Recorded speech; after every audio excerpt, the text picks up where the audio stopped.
मावली क्षेत्र की ग्राम पंचायत पलाना कला में राजकीय उच्च माध्यमिक विद्यालय पलाना कला में मतदाताओं को जागरूक करने के लिए मानव श्रृंखला बनाई गई है एवं विद्यालय के बरामदे में बैठक का आयोजन किया गया।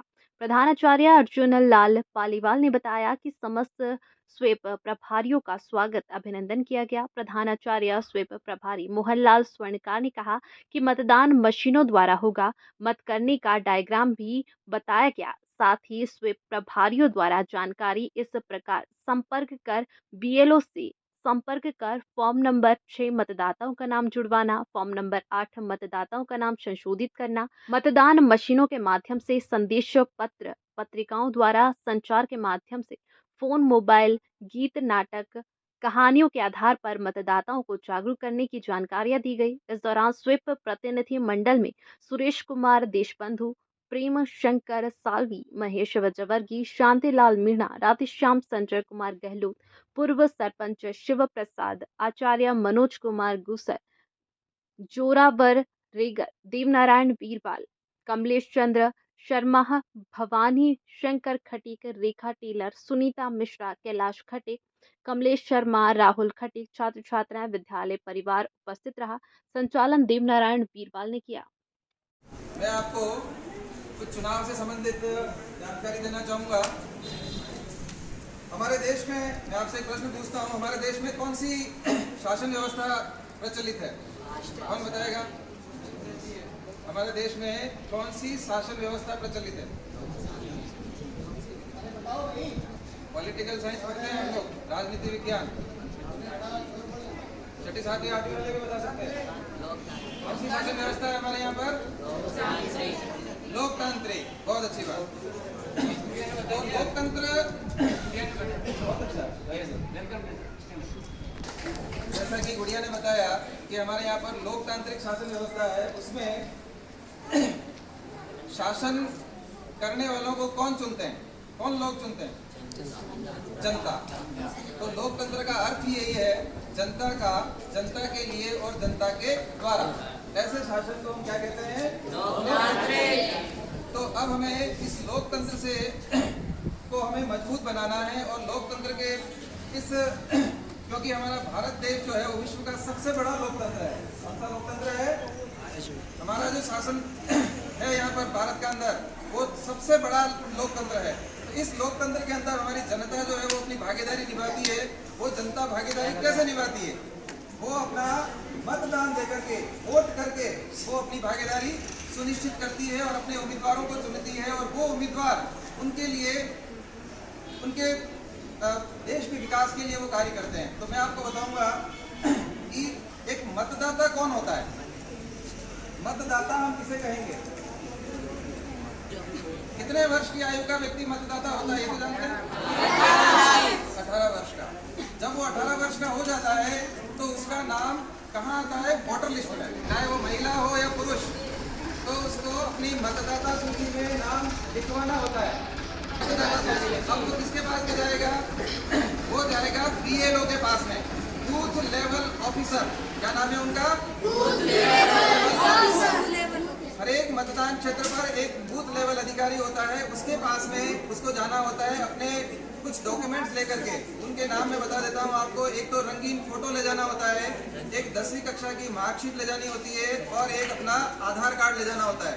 वो ले जा करके उन बूथ लेवल अधिकारी को देना होता है। वो आपका नाम उस मतदाता सूची में जोड़ देते हैं और जब आप मतदाता सूची में नाम आ जाता है तो वो रजिस्टर्ड मतदाता कहलाता है और आने वाले चुनाव में वो अपना मतदान कर सकता है। तो ये तो हो गई ऑफलाइन जाकर के नाम जुड़वाने की प्रक्रिया। मैं अब आपको बताऊंगा कि बिना आप बूथ लेवल अधिकारी के पास में गए अपना नाम घर बैठे कैसे जुड़ा सकते हैं।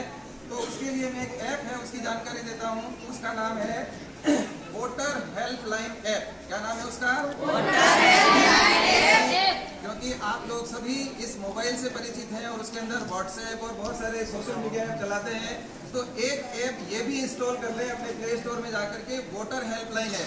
जब इसमें आप इसमें लॉगिन कर लेते हैं तो आप मतदान से जुड़े हुए और वोटिंग से जुड़े हुए सारे काम आपके स्वयं के, आपके घर के सारे मेंबर्स के और अपने यहाँ तक कि आस पड़ोस के काम भी आप कर सकते हैं।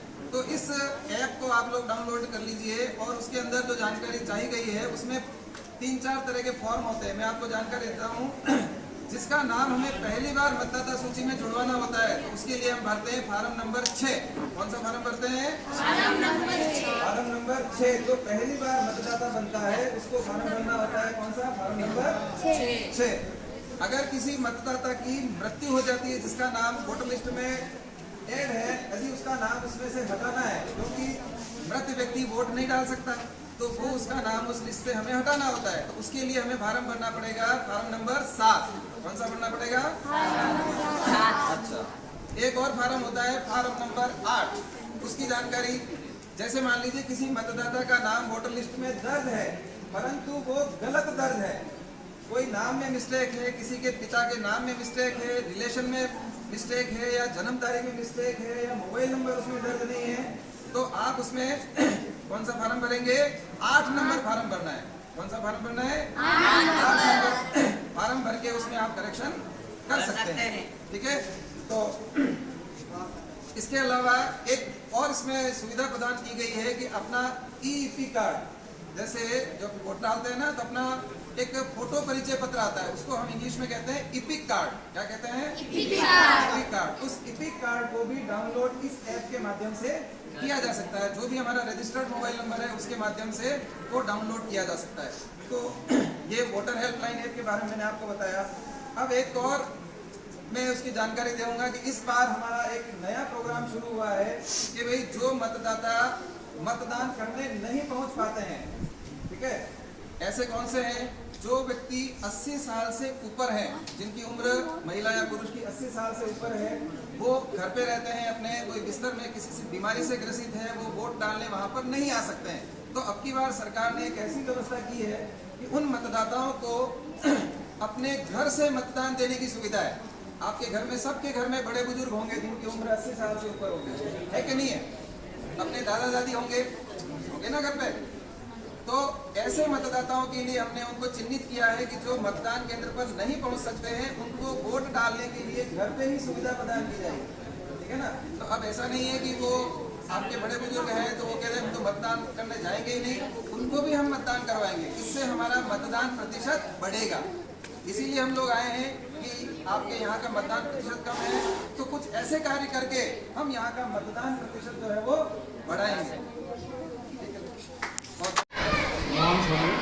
स्वीप प्रभारी आज पलाना कला में स्वीप के बारे में जानकारी दी गई। इसके अंतर्गत विभिन्न ऐप के बारे में और मतदान किस प्रकार से किया जाता है, 18 वर्ष से भी जो बालक बालिका है उनको मतदान पोलिंग बूथ बना करके किस प्रकार से पोलिंग किया जाता है इसके बारे में जानकारी दी गई। विद्यालय पलाना में मतदाता जागरूकता को लेकर हमारे सभी प्रतिनिधि मंडल में जो पलाना है सभी ने अलग अलग नवाचार के माध्यम से मतदाता को जागरूक किया। साथ ही पलाना में जो 70% से कम रिजल्ट है उसको 75% करेंगे और मावली ब्लॉक में 20 ऐसे मतदान बूथ है जहां पर 70% जैसे कम हुआ उसको बढ़ाने के लिए जागृति कर रहे हैं। कार्यक्रम नेशनल देश में